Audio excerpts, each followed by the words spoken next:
네, 한 주간 발생한 뉴스를 재정리해보는 시간입니다. 지난 한 주 동안 주요 뉴스는 뭐가 있었는지 이상원 뉴스빈 기자를 통해서 이야기 나눠보겠습니다.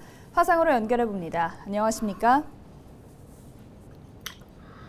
네, 안녕하십니까. 뉴스민 이상원 기자입니다. 우선 지난 한 주 동안 발생한 주요 뉴스부터 소개해 주시죠. 네, 먼저 박근혜 전 대통령이 사저 정치를 시작하면서 논란이 일고 있다는 소식 전해드리고요. 대구시장 선거에 나서는 홍준표 의원이 연일 설화를 빚고 있다는 소식도 짚어봅니다. 지방선거가 51일 앞으로 다가왔지만 이철우 도지사에게 맞서는 경쟁자가 보이지 않는다는 뉴스와 봉화 산불 진화 소식 정리해보겠습니다. 네, 박근혜 전 대통령이 유튜브를 통해 첫 정치 메시지를 냈다고요? 네, 박근혜 전 대통령이 지난 8일 유튜브 채널 유영하 TV를 통해 첫 정치 메시지를 냈습니다. 박 전 대통령은 대구시장 선거에 나선 유영하 변호사 후원 회장을 맡아 화제를 낳았는데요. 후원 회장을 맡았다는 소식이 전해지고 일주일 만에 유 변호사 지지를 호소하는 영상 메시지를 공개한 겁니다. 박 전 대통령은 영상을 통해 유 변호사가 자신이 가장 힘들었던 지난 5년을 곁에서 함께 해줬다면서 본인이 이루지 못한 꿈을 대신 이루어줄 사람이라고 치켜 세웠습니다.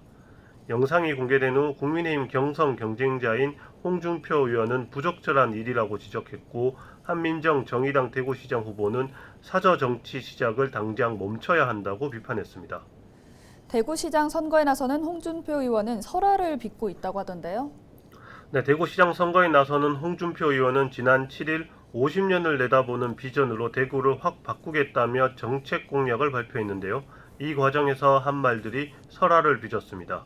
홍 의원은 시청 이전, 치수원 다변화, 제2대구 우려원 건립 등에서 답변을 피하거나 재검토한다는 발언을 해 우려를 낳았습니다. 특히 시청 이전을 원점 재검토한다고 해 논란을 일으켰습니다. 시민 공론을 통해 결정한 일을 재검토하겠다고 한 것이어서 당내 경쟁자들이 비판에 나섰고, 정의당도 기자 질문에 답을 피하거나 못된 질문이라고 답을 하지 않는 태도는 못된 답변이라고 비판했습니다. 홍 의원은 다음 날 다시 기자회견을 열어 시청 이전을 계획대로 추진하겠다고 발언을 바로잡았습니다. 네, 또 국민의힘과 더불어민주당이 광역단체장 후보 접수를 받았는데 경북도지사 신청자가 이철우 현 지사 외에는 없다고요? 네, 국민의힘과 더불어민주당의 광역단체장 공천 접수가 마감됐는데요. 양당을 통틀어 경북도지사에는 이철우 현 지사 외에는 신청자가 없었습니다. 국민의힘은 11일 서울, 부산과 함께 경북을 현역 단체장 단수 공천 지역으로 확정했습니다. 민주당은 지금껏 한 번도 이긴 적이 없는 지역인데다 대선 패배 직후라 나서는 인사가 없는 것으로 보입니다. 때문에 이 지사의 무투표 당선 가능성도 언급되지만 장세호 민주당 경북도당위원장, 오준기 한국도로공사 시설관리 대표이사, 임미애 경북도의원 등이 출마 가능성을 열어놔 후보 등록일 전에 다른 변화가 생길 수는 있습니다. 네, 끝으로 봉화 산불 진화 소식 전해주시죠. 네, 지난 5일 경북 봉화 화천리 야산에서 발생한 산불이 17시간여 만에 완전히 진화됐습니다.